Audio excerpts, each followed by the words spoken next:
Hello Rebels, welcome to the Daily California. As you can see, we are giving you another episode today from our travels. We're on the road, we're at the California State GOP Convention, meeting fantastic people who are running for office, trying to make change happen in all sorts of different ways.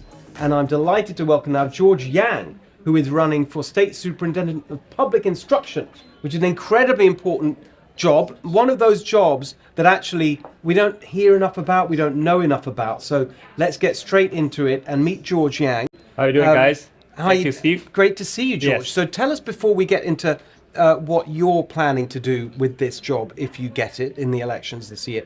What is the Superintendent of Public Instruction? What does that actually mean? Well, the job actually does not manage any specific schools. Its job is to support and kind of oversee what all the school districts are doing, giving them right standards to make sure that we can have something to measure about. So wait, all school districts in California? Yes. So we are supporting them. We are not overseeing them.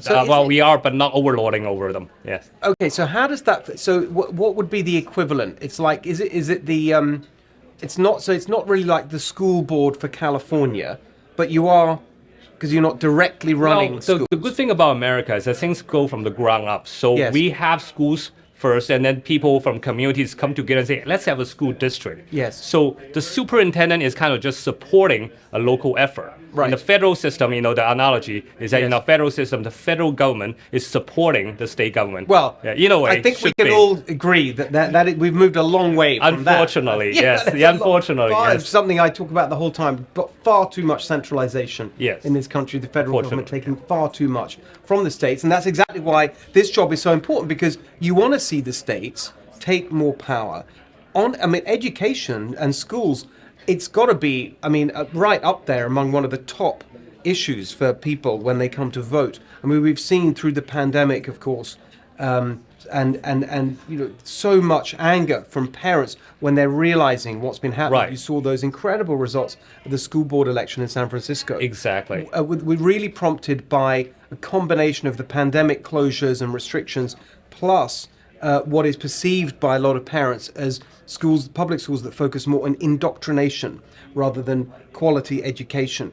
What could you do to influence what happens at the actual school? You say support schools, Yes. but if schools are doing the wrong thing, if the schools are doing something that the parents don't like, you don't want to support them. You want to change them. Well, what can you do to change First things? of all, my background, I'm from China. I come here 30 years ago. I am indoctrinated in China until I'm first grade of high school. Right. So I understand what it is like to be fed wrong information. Now, first of all, we cannot solve all the problem at the state level. I believe in local control. Right. So if you have a crappy school board, you should do what San Francisco does and vote out those Right. crappy people. Right. What I can do is Yeah. to decentralize the power from Sacramento in such a way that there's Right. more parental control and more local control.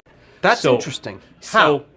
Okay, one of the things I'm doing is school choice. Okay. I was in Louisiana. A friend of mine was running for Congress in the 2nd District of Louisiana, Right. and he asked for my help to craft a education policy. And I'm a tech guy. I'm an engineer. I'm a software engineer. So one thing we can do is that we can create a statewide kind of Yelp network for like restaurants, right? Yes. So right now, kids after school between 3 and 6, Yes. I want them to have something they can find that make them passionate about. It can be Right. cooking. It can be woodwork. After it can school be program. Yes.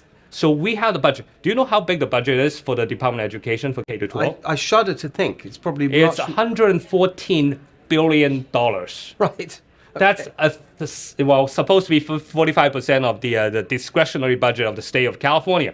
So we can take some of that money, Yes. take it from the program like CRT and sex education, things that parents do not approve of or may not want to have. Right. We can take that money and do after-school choice Well, programs. hang on. How does that work? Because there's also, and this, I'm really, I'm a policy guy, so Yes. I'm interested Yeah. in really understanding and explaining to our audience Sure. how things actually work. Yes. So there is on the executive branch, the state level executive branch, there's the Department of Education. What's it called? Yes, it is called the Department of Department of Education. Education, right. So presumably they are the ones, it's their bank account and they send the money to the school. So how can you affect what the State Department of Education does? So if I'm elected, I'm actually going to be the head of the Department of Education. Oh, that's really interesting. Yes. So the state, like you run it like an executive right, position. right. For example, I you didn't run know for that. Attorney General, you run the Attorney General's office. You are not beholden to the governor. That's absolutely brilliant. It shows my lack of knowledge, because I thought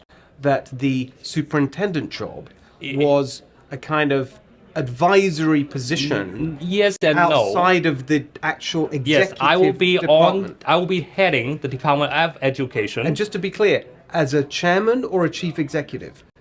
There's a little bit difference here, and you're right. There are a couple of boards, like the Board of Education. Some of the members are appointed by governor and by the legislature. Right. So that will withhold some of my power. Right. But I am the chief executive of the Department of Education.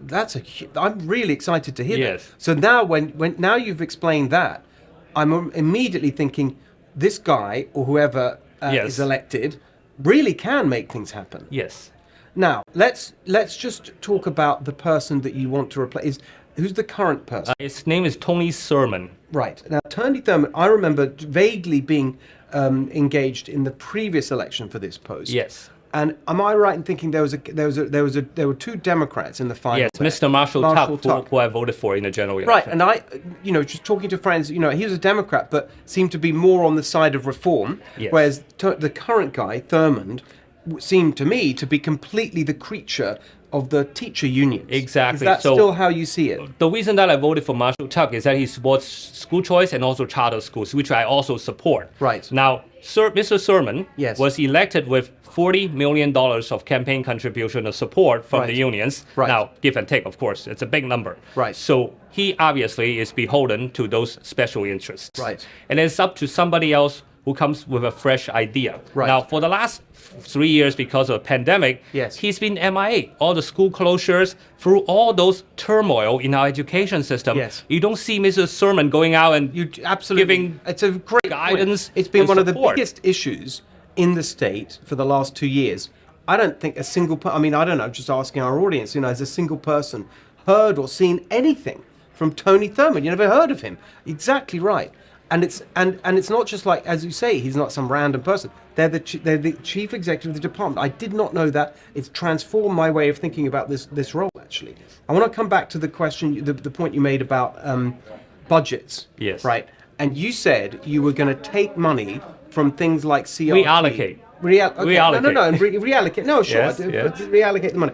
But let's just be, again, precise about that. Something like CRT. It permeates many things. It permeates many things, exactly. But it doesn't have like a CRT funding budget. The sort of core kind of problem there, as I understand it, is this ethnic studies curriculum. Yes. Right? And wasn't that passed by the legislature and pushed by the governor? And so what can you do about it? So the legislature. Last point I was making is it's not like there's a CRT budget that you can sort of take and put over there. Just stop and move right now. It's kind of it permeates many things. So how do you deal with that? So I have 2 kids. One thing that I've learned is that it's very difficult to tell them not to do something. It is much easier to tell them to do something right. Okay. And that's what we need. What I'm doing with the school choice program for after school kids. Right. And we use that and say, well, I'm going to do this. Okay. You stop me from doing this if you really want to have that money. So I have to be very skillful as a fighter to say, I'm taking some of this money from different accounts by looking and say, why do we need to pay some consultants to tell school districts which textbooks are good for them? And that's how they usually fund this. That's a good example. That's a good answer. Right. I can see that's right. By the way, I'm just going to, as a little aside to our audience here, I've been in these jobs. I know what it is. That was a smart answer, because actually that is how it ends up working in the government. They hire all these consultants and different people, and then they get in there, and this is why it all becomes so unaccountable. Right. That's why you see year after year nothing really changes, because it's all in the weeds and the wiring of all this. So that's a very good answer. I call it a circle of irresponsibility. You call up some school board member and say, why do you use this textbook? Say, well, it's recommended by the state, and the state will say, well, I hired this third-party independent textbook consultancy that recommended this, so nobody is responsible. It's actually thrilling to hear, because you don't see this often from politicians, people running for office. They just make these general, we must get CRT out of our classroom, but then they don't understand how you're going to do it. Yeah. This is how you do it, actually. Exactly. Can I ask you about school choice again, because there, it seems to me that is, like a very heavy lift because on a statewide level, and I do want to come back to the after school stuff, but because that's important as well. But in terms of school choice, when people hear that, they think, well, what that really means is a choice of public school within the public school system, or even outside of it. I take my money. So we had those two ballot measures that ended up as being one that was proposed that didn't make the ballot. Is that right? Yes, none of them made it, unfortunately. Yeah. And the idea there, we had the people on talking about it, was that basically the money that I guess you would be giving out if you got this job to individual schools and school districts, divided up per pupil, give it to the parents, and then they choose, and they can go to the public school, or they can go to a charter school, or a new private school, startup, or a private school, or whatever. So the approach there was, we got to do this through a ballot measure because that's the only way it's going to happen. Is that right? What can you do in this job to get to that real school choice that I think people really want to see? So first of all, they are right. The proposition did not get enough signatures, so for that one, I cannot do anything about. What I'm doing is I want to get kids and parents addicted to choice. Okay. So this after-school program where they have multiple choices. Interesting. So instead of having right now, if you want to get the grant from the this is state, really interesting. So your way of doing it, again, this is very smart. Right. So you're saying, I can't, and you're being honest. You're saying I can't overnight just deliver school choice. Right. But what I can do is create a pot of money. Yes. That goes directly to parents. Yes. That they can only spend on after-school programs. Yes. And then once they start doing that, they say, I like this. This is great. I'm getting better and better services in my neighborhood because of competition. I really like it. Yes. And so again, let's look at the process. So how much money would that be? What would be the value? Let's just, use the terminology I think a lot of people are familiar with. The voucher. I know a lot of people don't like that term, but just for the purposes of our conversation here. I don't like the term either. No, I know. We get it. But anyway, how much would it be? Because it's about $300 a month. That's about 10 months. So that's $3,000 is about 7 million kids that would be qualified for this statewide. Right. So that's about $21 billion. It's a big number out of a 114 But you could carve that out, you think? I believe I can do it at steps. We can start with some poorer district like Oakland, San Bernardino, and then gradually go to the whole state. And also we can is to do donation with corporations. For example, Google want to say, I want to have more engineers. Then you can put some part of money to do engineering programs. Maybe Dow Chemical want more kids to be interested in chemistry. I see. So they can do that. Or maybe you are the, say, Greek embassy, you want people to learn about Greek history. You can donate some money on that. It's like a menu, and the parents can choose it or not. Exactly. You can be program specific and is it every day? Recipient specific. Do you imagine that this would be every day for the kids, or once a week, or it depends? Could be anything. Depending on the area. Like Palo Alto, will be more expensive. $300 a month. In Oakland, you probably get it every day. And you get that. Every parent gets it, basically. Every kid will have a credit of $300. Like the Yelp network. So you say, I'm going to choose your karate studio. I see. And then if you go there and spend your time and get, and then the money goes to the karate studio. Okay. And then what's the process for accrediting qualified providers? That's a great question. I hated the centralized bureaucratic system. I do it very crowdsourced, like a Wikipedia. Okay. So I'm looking and say, who is best? Well, I don't love Wikipedia. I think it's full of rubbish as far as okay. Probably I'm getting a wrong example, right? So for example, let's say you want to start a karate studio in, say, Menlo Park, where I live, right? You need 3 elected officials to approve it. Now, for them, there's 2 things pulling them. They don't want to approve something terrible. They get This man's really thought about it. This is very impressive, I've got to say. Like you've got proper, real answers to every specific question. Thank you. It's very impressive. So that 3 elected officials don't want to pass out on a good program and don't want to be on a bad program. I got it. 3 of them will sign up, and after that, you need a local CPA to have like a 1-page CPA? Accountant, chief certified public accountant. Got it. Okay. So you have a 1-page form that you have to fill out and say, is this thing paying? Are they fraudulent? Right. Are they financially stable? You have a plan, right? You have a plan for how to make this happen. 1 page. So this local CPA say, I like these guys. They are not fraudulent. Have you talked to Arnold Schwarzenegger or his people about this? Because he was a huge supporter of after. I would love to. That was his big thing, I believe. Yeah, I would love to. After school clubs, wasn't it? I mean, and by the way, Gavin Newsom actually allocated money for after school program. Right. The way that he's doing is all wrong, and that's why I want to. What is he doing? I haven't even heard of it. It's the same thing that you just mentioned. Is that they are going all these providers is Right. going to have to go to Sacramento or some form of agency to Yes. get approval. Right. And that is going to add so much centralized bureaucracy. Bureaucracy, exactly. That And is the I'm doing story a of very everything. locally focused program. Very interesting. So let me just ask you a couple of questions about the just sort of practical questions about the election. So have you run for office before? I ran for state assembly in 2012 in the Atherton, Menlo Park, all the way to Right. Sunnyvale. Okay. I ran for lieutenant governor in 2014. Right. I went around the state, but I was too frugal at the time. I only spent $30,000, but I my made gosh. 300,000 votes statewide. So I didn't make the top two. But So what's the structure of this race? Is Tony Thurmond running again? Can yes, he is running again. So he's He the pulled it out 4 incumbent. years. Yes. And is he being challenged by any Democrats, or they basically let him get? There is 3 other Democrats who are unfortunately not very famous people. Right. There's a Marxist who also finds himself on the ballot from Right. San Diego. Right. He's calling himself internationalist progressive. I'm from China. I know that means. Unfortunately for me, there's also 2 Republicans who filed to run at the last week of the deadline. Right. I've been running since last December, and I have many counties endorsing me already. So I'm Very good. So you've got a tough job ahead. You've got to It get to is. the last 2. The good thing is that this is the only statewide nonpartisan election. So no one's going Right. to see an R or D by hand. I'm a Republican, but they Right, won't know right, that right. until they look it up. And that way, hopefully, some voters will say, I like George, what he brings to the table, Yeah, and I would yeah. like to vote for him. Really interesting. Well, I've got to say, I'm incredibly impressed with everything you've said. I think that you really, really know what you're talking about, and I've thought about it very deeply. I can see Thank you. that.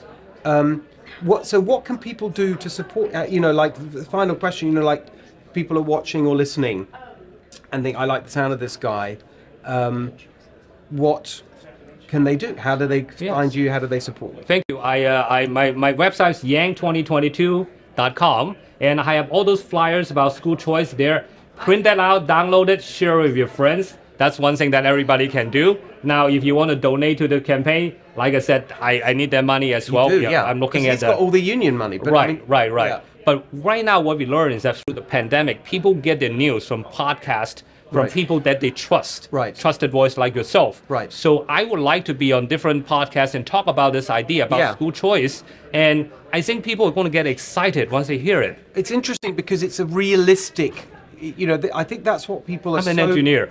Yeah, exactly. You can tell, and it's like really frustrating to people when they hear politicians, as I said before, I think over and over again say the same thing and nothing ever happens. They want what's a realistic plan? Don't promise me everything Right. that you can't deliver. Right. Tell me what you can do, and be realistic about it. And I just think that this is a really smart way of going about it. I really, really get it. What have you? Just last question. What kind of reaction have you had from the educational establishment? Have you had any push? What are the unions saying about you? What The are good thing Democrats- about this proposal is that we're not taking money from local schools. So that takes away one avenue of attack that, they attack school choice about, you're going to take money from local schools. Yes. Where I'm not doing that. In fact, I'm supplementing what they're doing. I want to give the kid, a boy or girl, something that they're passionate about Yes. so that they will have a better attitude in school. So it's helpful. I talk to individual teachers. They Yes. like what I bring to the table. Now, obviously, the CTA have not talked to me about this race until probably later. And Yeah.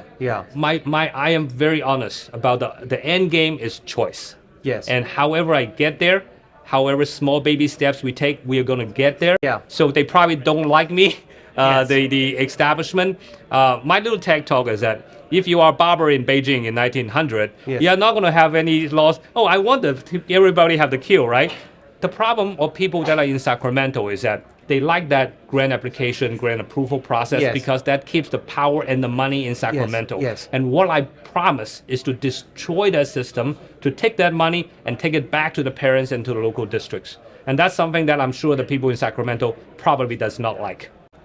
I'm sure. That's why you're a great guest for us. You're a rebel. Thank you. You're trying to change things. I am. And we really, really appreciate it. I've really enjoyed talking to you. And as I say, I am very, very impressed with this man's plan. Thank you. So I do encourage you all to one last time. Where do they go? Yang2022. Yeah, 2022. All right, very good. George Yang, great to see you. Thank you. Thank you, Steve.